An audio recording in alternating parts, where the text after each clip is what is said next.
Hi. Can everyone hear me? Okay.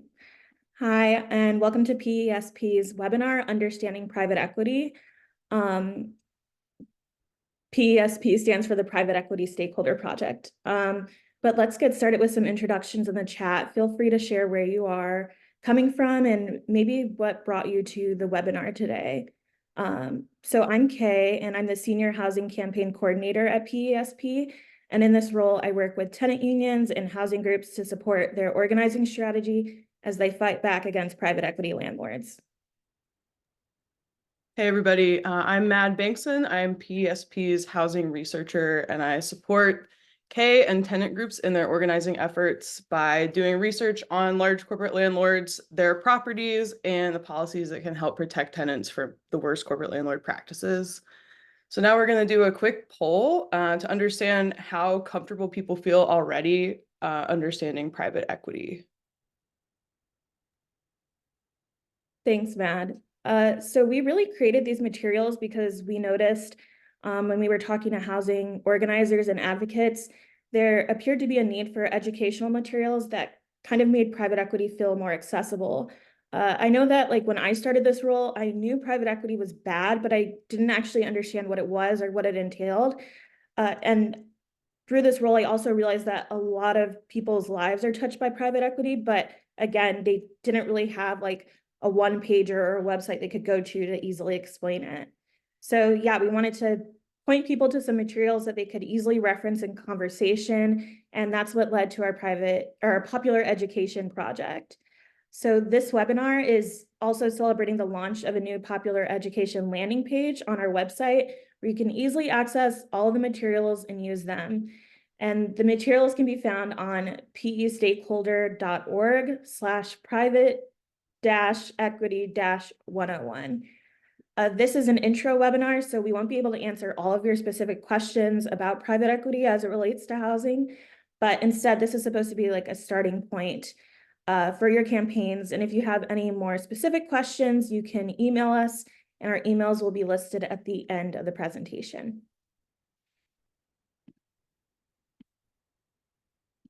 So what is private equity? Private equity is a type of investment where a group of investors pool their money together to buy a company or a real estate property. And the goal is to make the company or real estate property more profitable so the investors can sell it in a few years for a higher price. So in regular everyday language, private equity firms are essentially house flippers. So they purchase properties or companies, and then they use strategies to improve the company's performance so that they can resell it. And they get a share of the profit, and the investors get a share of the profit as well. So there are some strategies that private equity firms use to improve company performance, such as cost-cutting measures, restructuring, and strategic planning. And they may also bring in new management or sell off parts of the business. So why is private equity bad? The main reason is that a lot of these company performance measures are not necessarily good for people or the planet/environment. And instead, they're really just about a profit motive. So in the housing market, this looks like private equity owned landlords improving properties through raising rents and charging high fees. And at the same time, they might reduce expenses by ignoring maintenance and repair requests. So in order to purchase a company or a real estate property, private equity firms get their money from institutional investors, such as public pension funds, endowments, insurance companies. And in the private equity world, these investors are called limited partners. And like I said before, private equity touches nearly every industry, so pretty much every facet of our lives. Private equity firms tend to focus on properties or companies that are undervalued or have the potential for growth. And in the case of housing, housing is kind of considered a recession-proof investment for private equity firms because a lot of people, or pretty much everyone, needs a place to live. So for the purpose of this presentation, I'm not really going to get too deep into the difference between like private equity landlords and corporate landlords, but basically not all corporate landlords are private equity firms. Some are real estate investment trusts. There's a lot of overlap in terms of how these things function. Just regular corporate landlords and private equity firms, private equity landlords. But in general, all those things I just mentioned tend to center investments and financial return over the actual need and safety of tenants. So this is taken from one of our popular ed materials that is on the website. But this is basically a flow chart explaining the process of private equity. So first, a private equity firm works to find investors or limited partners, and then the private equity firm creates specific investment funds using the money from the limited partners. And private equity firms often take controlling stakes in a portfolio company, and they also buy properties. And then the fourth step, which is kind of the scariest step, is private equity firms change the processes within the portfolio companies, or they make changes to real estate properties seeking to increase profit. After making changes to properties or companies, private equity firms seek to sell the portfolio companies for a profit. And if a profit is made, a portion of that is returned to limited partners. So, like Matt and I said, we work in the housing department of PESP.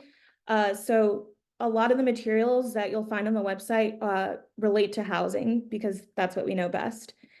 So the difference between corporate or private equity landlords and smaller landlords is basically with our current housing market, corporate landlords don't really answer to tenants. Instead, their priority is answering to investors, which is one of the reasons why there's so many complaints about service or awful service, and there's a lack of responsibility for corporate landlords. So if you're a smaller mom and pop landlord, you might worry about like running into your tenants, or you might feel like a sense of like, I guess like camaraderie with them, or like you're both invested in your community. But with corporate landlords, oftentimes the headquarters are completely across the country from the properties that they own. And again, profit is the main value here. So with these corporate or private equity landlords, transparency is not really a goal. They can be intentionally shady or opaque. And Matt is going to talk more about how you can still try to research who owns your building, even with these kind of barriers.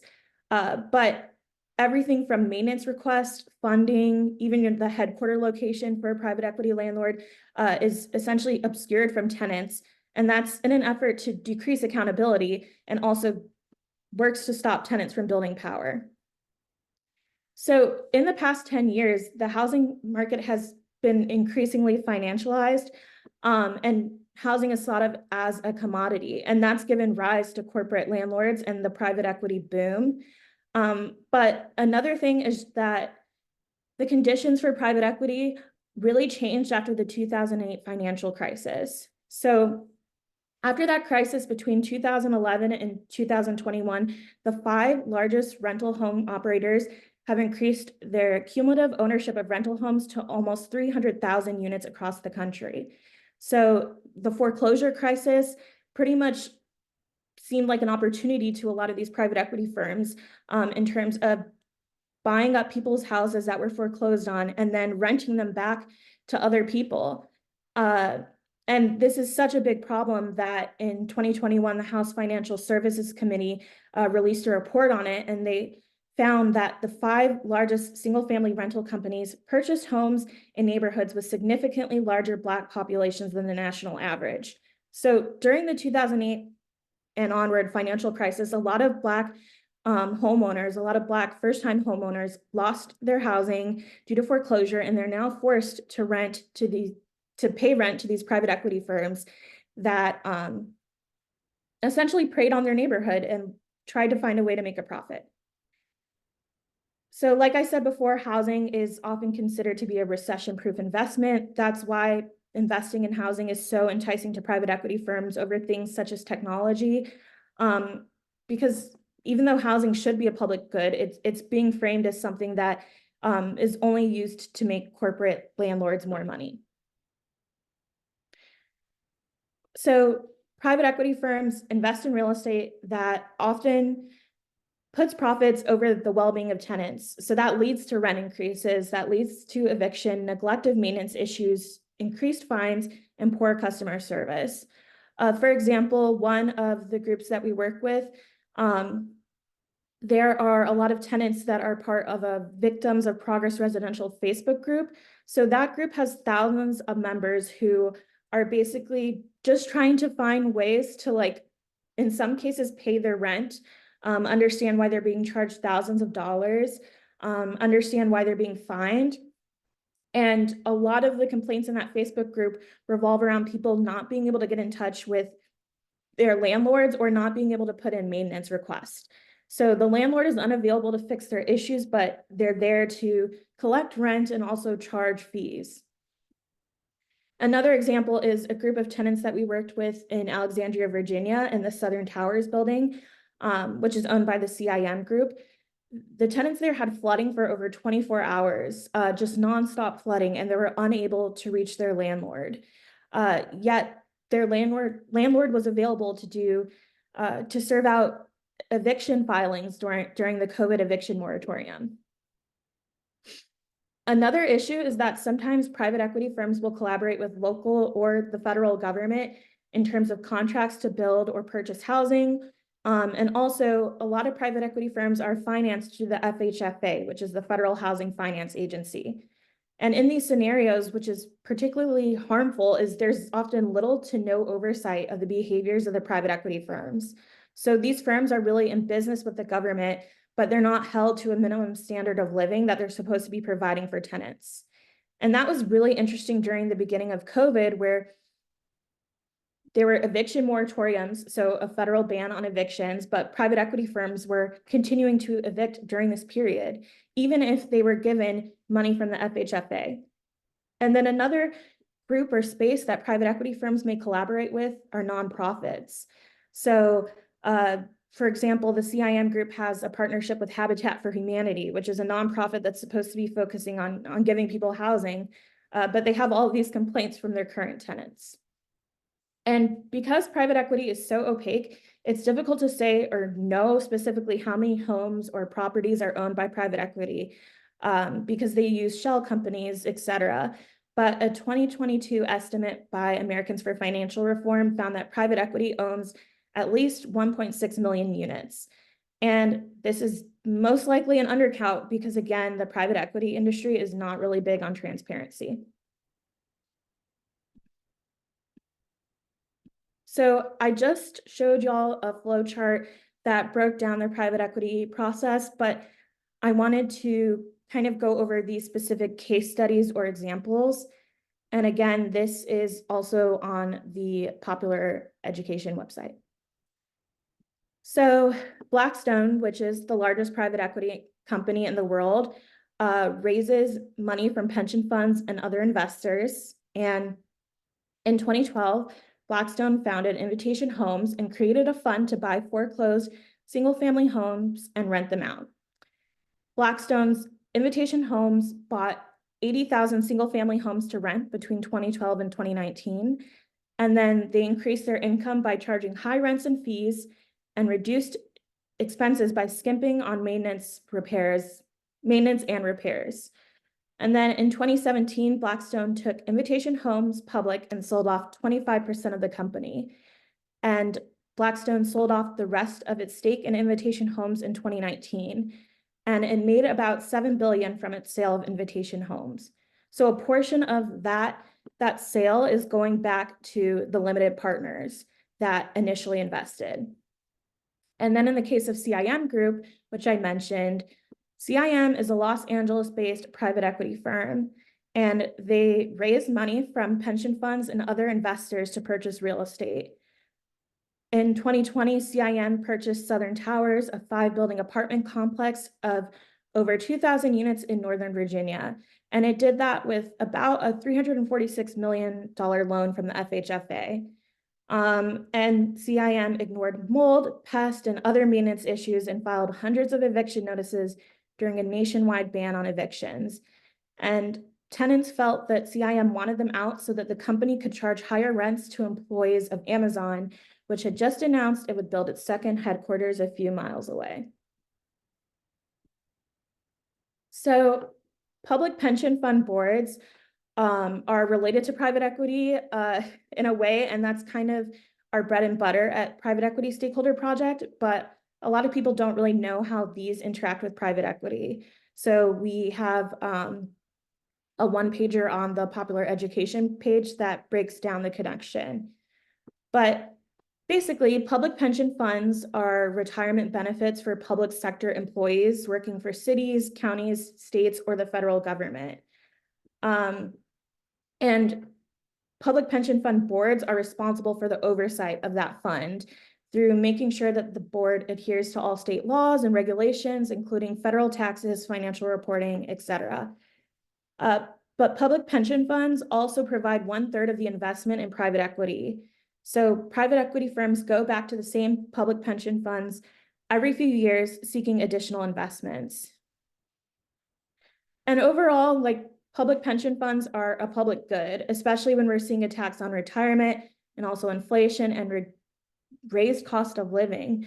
But also, a lot of these funds might not be aware of the harms that private equity passes on to people who might be similar to their pensioners. And they might also not know that private equity has been shown to be a risky financial investment. So at PESP, we work with these funds to kind of inform them of the risk of investing in private equity and also allow them to meet face-to-face with some of the tenants who are impacted by private equity.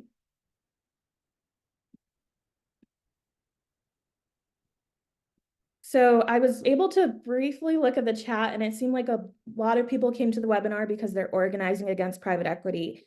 And like I said, in my role, I primarily work with groups or tenant groups or individuals who are working against private equity landlords. And I just wanted to share a recent win that happened with one of the groups that we work with closely. So Pretium is a private equity firm that owns Havenbrook Homes, which rents and manages more than 600 properties in the state of Minnesota, including in the predominantly Black North Minneapolis neighborhood. And like other tenants who had private equity landlords, these tenants were faced with numerous maintenance issues, fines, changes to payment processes, evictions, and also the inability to contact property management.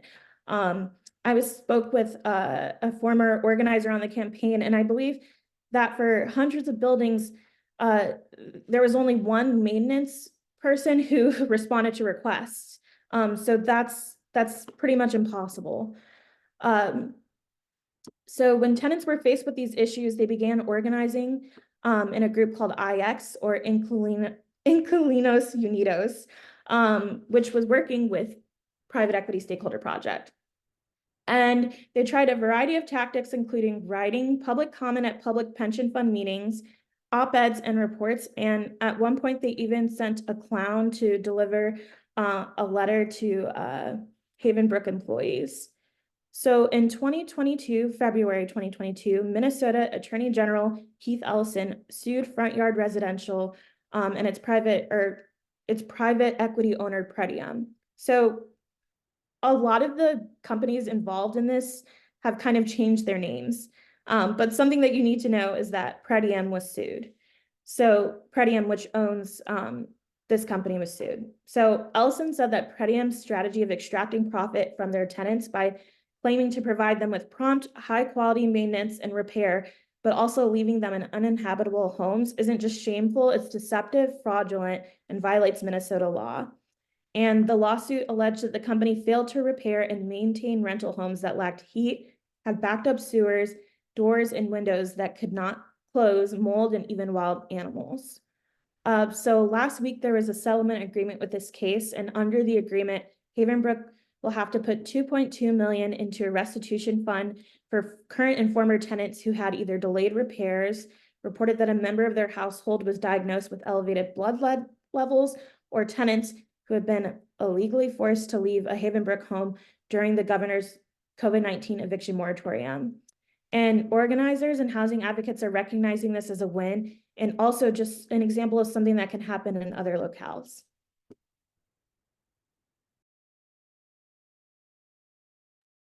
All right, thank you, Kay. I'm going to talk now about some basic landlord research techniques. Just to remind you, my name is Mad Bankson. I lead housing research at PESP. In the interest of time, I'm going to move pretty fast on this. It's easy to get really detailed. I'm just going to scratch the surface about what's available for y'all. We'll have this written down in handout form, and you can also always send us an email if you need support. So in the United States, it's really not uncommon for tenants to have no idea who actually owns their home. There's a lot of reasons for this. Sometimes it's because the properties change hands very often. Other times it's because the landlords are using limited liability corporations or shell companies that obscure who the real owner is. And still other times it's because the property owner and manager are two different parties. As we'll see, some landlords don't even have a website you can visit. It's really important to untangle these webs as much as possible so you know exactly where to focus your organizing. And the main thing that you want to know is who's reaping the profits and who's calling the shots. So the best starting place for looking up a building's owner is going to be your county's tax assessor's website. Usually they're going to have a publicly accessible site called a land parcel database that will include the property's address, the owner's name and their mailing address, and information about the last time the home was sold as the bare minimum. The quality of these sites varies massively depending on where you're located. In rare cases, they might not have any ownership information available at all. That is the case for certain states. In other cases, especially for bigger cities, there's a robust body of information available. You're going to see construction permits, number of units, etc. I have looked up, for example, here, an apartment building near my house in Durham, North Carolina, that's called Marquee Gardens, located at 901 Chalk Level Road. So to find that property database, it can be a little difficult to locate on the government websites, but I have Googled Durham County real property records, and it brought me to this site where I was able to search by owner's name, address, or the kind of number that's attached to the piece of land. So searching by address, I see a few things here. There's way more information than most property portals, right? So the two most important things that you're going to see in the upper left-hand corner in yellow in that screenshot on the slide are the legal owner, which is generically named Durham Holdings 400 Limited Partners, or LP. This is the legal entity that formally owns the property, but the name is so nondescript that it tells us nothing. In fact, I know that there are other corporate landlords that are completely unrelated that also call their complexes owners Durham Holdings, and that's on purpose, as generic as possible. But if we look at the mailing address, we can see care of Freeland Partners at this address in Teaneck, New Jersey.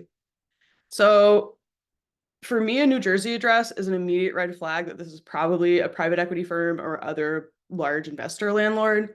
In this case, the company is pretty clearly named Freeland Capital Partners. It's actually misspelled on the county website, which is really common. The data quality can be really bad, so it's important to be kind of creative when you're searching. I'll talk more about Freeland in a second. So while I'm on the Durham County portal, let me just quickly point out some other useful information you will see here. First is going to be the deed information. So this is just about the last time the building was sold. Lots of important stuff related to the date and sale price. Right next to that is also the tax value information, which is how much the government has decided the property is worth. And this screenshot doesn't include that, but it is on there. The site also has photos, land use classification information, a map, and most importantly, a list of all the previous owners and how much they paid for the property.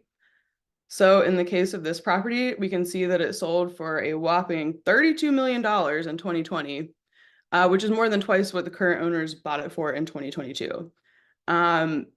It's hard to say from just looking at those numbers why that is, but there's a clue that maybe there's something weird going on at this complex. So that's a pretty wild jump.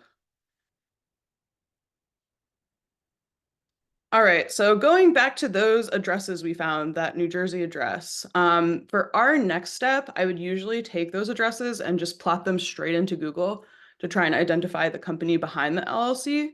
But in this case, the name was included in the mailing address. That's pretty unusual, but it's still worth checking out. So there's a couple things I'm looking for on this Freeland Partners website. I think maybe go to the previous slide, Kay. Sorry. No, next one. Sorry, my bad. Yeah, there are a few things I'm looking for on this website. There's going to be an About Us type of page. It's usually like a random mix of vague buzzwords and actually helpful information. So Friedland's website, which I had on a slide that it seems to have disappeared. It does say it's a privately held real estate firm that owns, develops, and manages multifamily properties throughout the United States. Typically, they don't always say what their corporate structure is, but it is that's helpful for me. I can kind of tell that that's probably a private firm. Another thing you'll want to do is look on the corporate landlord's portfolio page. So sometimes they'll list all of their properties. Sometimes they don't. For in the case of Friedland, they have a geographic concentration in the Carolinas that you can just see based on the towns they list on their website. So just to be really clear, this is a New Jersey-based company that's making big money speculating on communities that are hundreds of miles away in North Carolina. Another good way to gather some general information is to use Google News. So you can either search the property address or the property name or the landlord's name.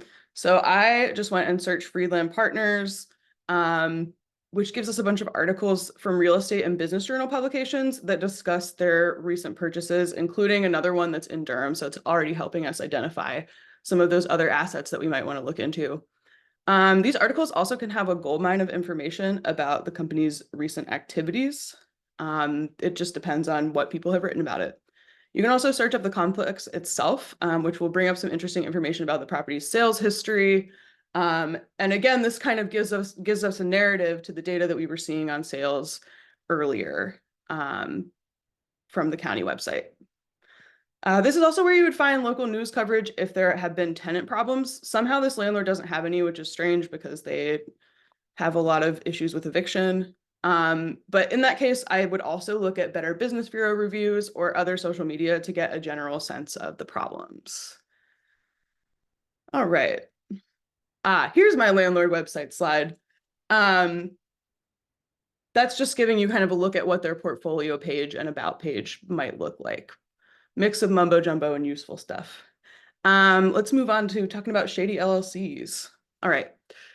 So in this previous example, the name of the actual owning company was not listed as the owner, but we were able to easily find that in the mailing address line.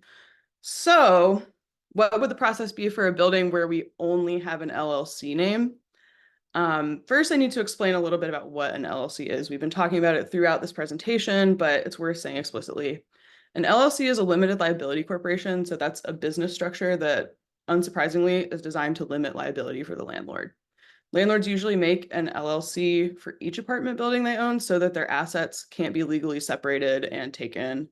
They also have the added benefit of making it really hard to tell who actually owns something without going through this whole kind of convoluted process that I'm teaching you right now. Landlords of all sizes do use LLCs. I think that's something worth thinking about is even small landlords are using that corporate structure to like elude the transparency and liability. So we're traditionally focused on larger corporate landlords. And sometimes they will have hundreds and hundreds of LLCs that they use throughout the country. All right. So we're just going to look at an example of how this shows up in this research process. So there is a manufactured housing park in Florida called Southern Palms, and it is owned by a company called Southern Palms MHP LLC. Once again, not particularly descriptive. And in this case, unlike where we saw Friedland mentioned in the mailing address line last time, in this case, the beneficial owner information didn't make it into the public record. So really all we have to go off of is that LLC name and an address. And that is an Englewood, New Jersey address. Not every corporate landlord is based in New Jersey, but some of them are. So a straightforward way to find out who's kind of behind an LLC is to visit the Secretary of State database by searching for your state's name and then Secretary of State business search. For Florida, this is called sunbiz.com, which I think is very funny. So I went on there and I searched for Southern Palms MHP. You can see there are several corporations with that name that are active. And so we run into some really interesting things with this. So first we've got several addresses that are listed here for us. So there's the principal address, which is actually what's called a virtual office. So states require companies to have a physical mailing address in order to have an LLC that's registered in that state. So this is kind of the Florida shell office that they've set up. They pay to use that address. The second address is from a UPS postal box in a strip mall, which is where they're getting their mail. I couldn't tell that. It did have a PO box attached to it, but I actually looked that up on Google Street View to find out what exactly that was. And that's a tool that I use a lot in this research as well. The third address here, that CT Corporation system, is a corporate servicing agent, which is a company that's kind of paid to deal with all of this. And that's quite a dead end. It does effectively obscure ownership. But hope is not lost. Finally, down the bottom, we have where it says authorized persons. There's a list of registered agents. Typically, I will try to Google those people, pull them up on LinkedIn, or search for them on open corporates just because the websites are a little less cumbersome and it can be easy. In this case, it's really hard to tell from Google or LinkedIn who Mark Edwards is. I looked for him for a long time and didn't find anything super concrete. So moving on to the next slide. That's no good so far. But there's more information here that we want to make sure we don't miss. So all the way down at the bottom of this website, there's this place where it says document images, document attachment.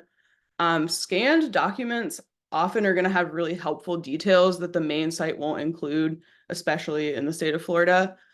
So here we see the name of the owner LLC, which is Homes of America. There's also an email address listed so that we could know how to theoretically get in touch with this company. So normally I would Google that company, Homes of America, to try and find their website. But this company doesn't actually have one, which happens sometimes. So once again, I'm going to check out my friend, the trusty Google News tab. And here we see dozens of articles, literally, that tell us several things. Southern Palms is owned by Homes of America LLC, which itself is owned by a hedge fund called Alden Global Capital. We also glean that Alden has a history of buying and gutting local newspapers, which kind of shows how private equity tends to operate across different kinds of companies and assets. Another thing we can see from reading through these articles, and I apologize, I'm kind of skimming, but there are a lot of already really well documented issues with this company from tenants all over the country. And these 5 right here are really just kind of getting into it. This is unusual. You're usually not going to get this much dirt on a company, but it is incredibly helpful. So that is why it's really crucial to kind of find that middleman company. So not the shell company that owns the property, not the private equity firm, but that kind of organ that's operating in the middle, Homes of America. Thank you so much for sticking with me through all these twists and turns. I'm just going to recap a few quick takeaways. County property records and state Secretary of State databases do have a lot of information. They almost always have a terrible user interface design. They're hard to use. So my advice is to click on stuff. Just peruse thoroughly, get familiar with it. Eventually it becomes easier to find the information that you want if you practice enough. Another point is this seems really overwhelming. I would say that a lot of my job is creative Googling and just kind of getting a lead and following it until I can get some clear evidence and proof of these connections. In addition, there's a lot of information resources that I just didn't even talk about. So you can look at Security and Exchange Commission filings, the website Open Corporates, which is just like a little bit better version of the Secretary of State websites that can sort of track companies and registered agents across states. And then also city and county open data portals. Oftentimes, cities will offer information about code violations, evictions, etc. But it really just depends on where you're looking. That can be really helpful for kind of putting together a story of what's going on at the property you're interested in. So ultimately, every property you look at, it's going to follow a really different research path, and it becomes more intuitive with practice. I think now we're going to open up for questions whenever y'all are ready.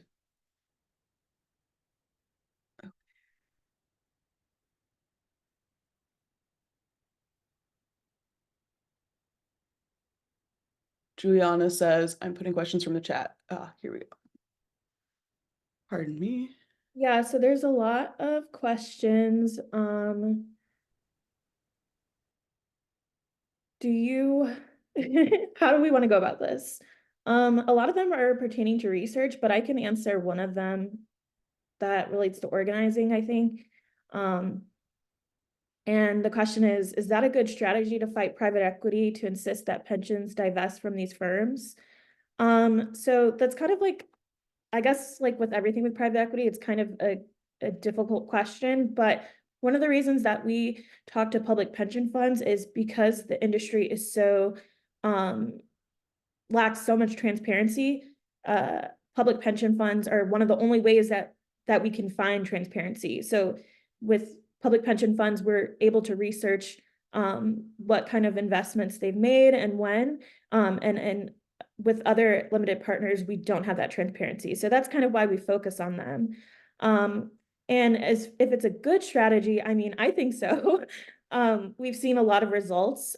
We've seen funds kind of divest from certain private equity firms, and they've asked a lot of questions. They've interacted with tenants. Another thing is, it's like when we go to these public pension funds, it's not like we can say like divest from this private equity firm and then they just do it tomorrow. A lot of times there's like time limits on when they can like choose to reinvest. So sometimes that means that we kind of have to wait to see the results of our organizing. They can't be instant. But regardless, because these public pension funds have relationships with the private equity firms, the idea is the private equity firms should be listening to them. They should be listening to their limited partners. And so through building connections with them, we're able to kind of scoot our way in to talking directly to the private equity firms, and kind of having them answer to their limited partners about some of their behavior. Thank you, Kay. I can offer a couple quick just clarifying questions. What does a registered agent mean? So a registered agent is going to be the person who is legally listed in the state database as the person who's kind of responsible for dealing with that company. So in the case of the one we looked up, it was that guy, Mark Edwards. A lot of times they'll have the same registered agent for a bunch of different LLCs, and that's how you can kind of tie them together. There's another question that said, how do you find the LLC owners again? So you're going to go to your your county property portal, find the LLC that's listed there, and then search that in your Secretary of State database. You can also put it into Google and see what comes up, but Secretary of State database is where you want to go. Kay, I'll pass it back to you if there's anything on here that stands out. Yeah, I see one question that says, any advice for figuring out what landlords' future plans are? For example, when they're working with the government to remake land use maps, which I think is also partially a research question. But I mean, one of the ways that you can kind of find out is through going to like local government meetings, like city council meetings, looking at the notes from there. You can also kind of like have your like ears like open to any like local organizing efforts. Sometimes those can create good collaborations. So I live in Atlanta, and there's a lot of private equity connections to Cop City, which is being proposed to being built in Atlanta. And through that organizing, I was able to connect with other people who have private equity landlord targets in housing. Another example is you can kind of go to some of the conferences that they go to and listen there. You can kind of also look at the market for some of your areas and see like, oh, there's a lot of single family rentals here. Oh, there've been a lot of foreclosures, etc. Those are the main ways that I would go about trying to figure out what they are up to. Uh, and yeah, also just like a lot of the research methods that Mad used, like using Google News and turning on Google Alerts for specific private equity firms, etc. Do you mind if I jump on that, Kay? Yeah, go ahead. I would just say keeping really good tabs on the upcoming agenda items for your city council or county commission or board of adjustment, whatever body is kind of working on those land use changes, just making sure to really keep an eye on that is really helpful. Another thing that I do, and unfortunately you do have to pay for it, though you may be able to get library access, is using kind of like real estate industry websites that will often be reporting on these things. There's kind of local business journals that often include this information. Yeah, and something else I found is looking at Google reviews and looking at people who comment on articles. Like, for example, someone commented on an article about one of the private equity firms that we target, and I was able to look at that comment to kind of follow that comment to another Google review, and then I was able to find out that the private equity firm had purchased another building in Arizona recently. So kind of just like always like keeping your eye out, which I know is really vague, but that's been helpful for me. Oh, and also if you are if you're part of a public pension fund, like you can go to their public comment, which is what we try to uh, bring tenants to. And there, some private equity firms might be presenting, they might be kind of, I guess, like lobbying in a way, and you can kind of keep an eye on them there. You can also, if you're at a university and your university is invested in private equity, you can kind of try to go to those public meetings as well to learn more.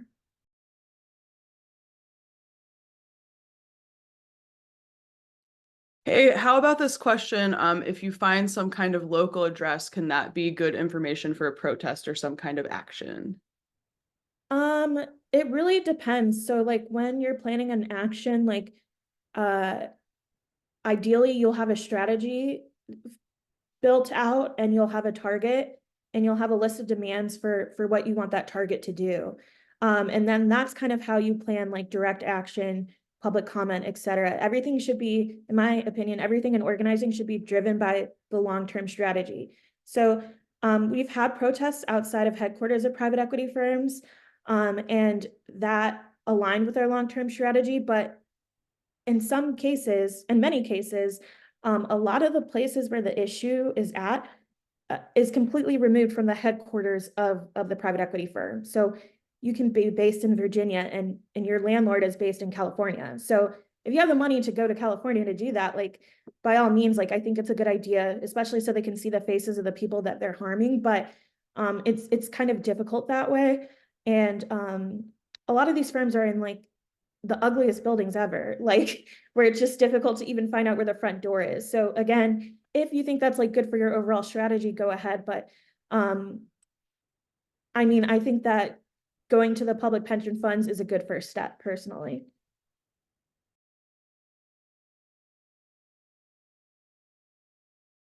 I see one that seems helpful to answer. What legislation is being proposed for rental registries and transparency?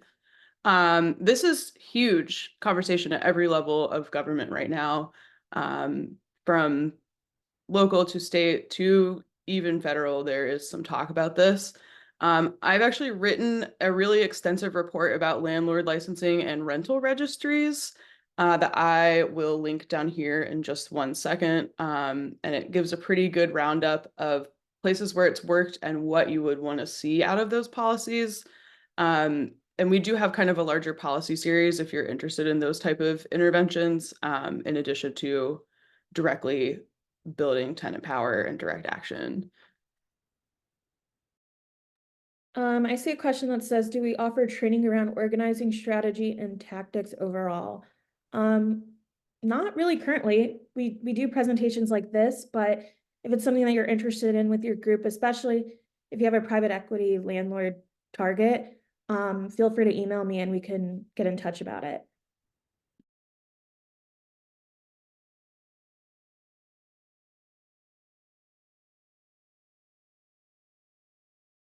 Do you see any questions, Mad? Sorry, I was sending the report in the chat. Yeah, here's a good one. Are y'all aware of methods for preemptive organizing efforts using this data? Has someone done this before to get ahead of hedge fund tactics? I think my answer to that is as much as we can, and I wish. I think that unfortunately we're stuck in a position where we're often reactive, because information is often not available to the public unless there have already been like significant mobilizations in terms of like they're acquiring a new portfolio or a pension fund is thinking about making an investment. I mean, I think that being said, being able to resist such large and powerful entities, like I think normal on the ground tenant organizing, like the kind that you would even do with a local landlord, community building, power building, organizing training, all of that stuff is going to get you to the point where you have capacity to make those interventions towards a specific target. This is a long way of saying it is pretty hard to get ahead of them, but the way to get ahead of them is just build your organizing capacity as much as possible. Okay, I have a question that says, from the federal level, is there any action to create the standards for FHFA to develop standards and a body with authority to oversee and find these entities that are continually stealing homes from homeowners? Didn't FHFA have a basic framework called duty to serve, but there's no enforcement of these standards to protect consumers from their bad practices of private equity groups? Yes, exactly. Like, it really just like keeps me up at night that these landlords are given millions of dollars and no one's like checking in to see like, hey, whatever happened to them? Like, whatever went on over there? So we are a member of the Homes Guarantee Campaign, which is housed in the org People's Action. And through that campaign, we do a lot of work on the federal level. We on that campaign, we have like weekly policy meetings. And the FHFA angle is a priority for us.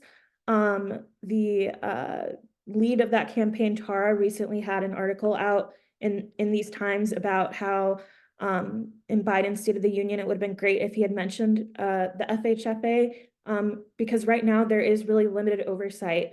Something that did happen recently was there was a request for like written comment about the FHFA, and I think over 3,000 tenants wrote and shared their experiences. And so I guess the FHFA's idea is right now focusing on consolidating, or I guess they have already done that, but like kind of implementing some of their ideas based off of that feedback that they got. But yeah, I think it's like really such an important angle, and it feels like kind of like a no-brainer angle. The fact that, again, the government, it's just giving these landlords money.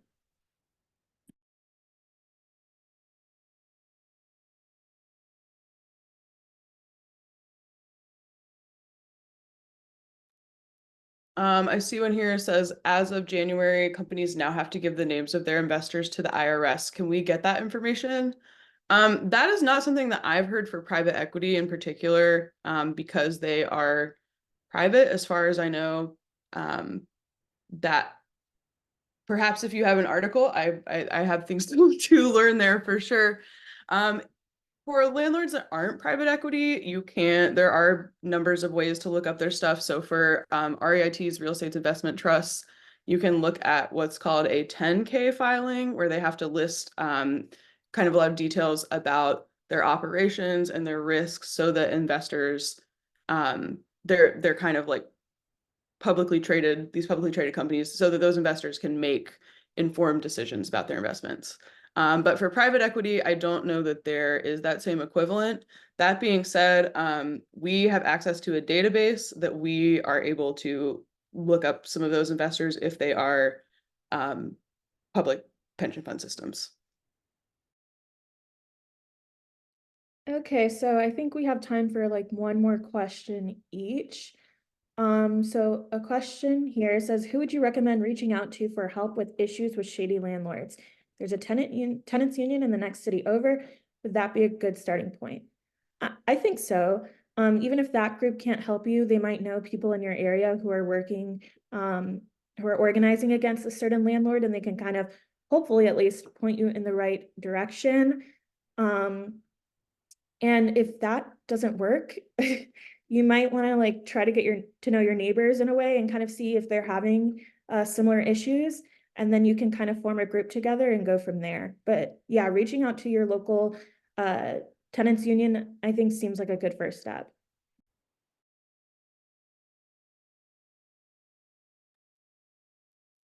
All right, and I'll just take one more here. Has anyone litigated some landlords trying to prohibit protests at mobile home park properties? I have not heard that. It would not surprise me at all. I do know that they are being sued by Mountain State Justice in West Virginia. That's Homes of America in particular. Um, but would love to learn more about that.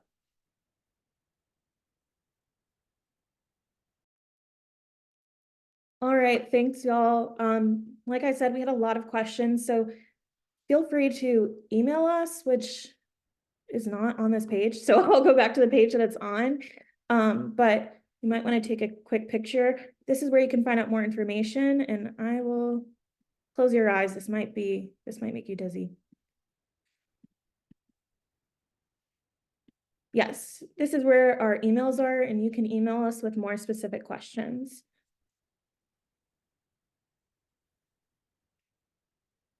And I'm just gonna go on mute and leave this up for like 1 or 2 more minutes. But yeah, that closes out the presentation, and thank you so much for coming all.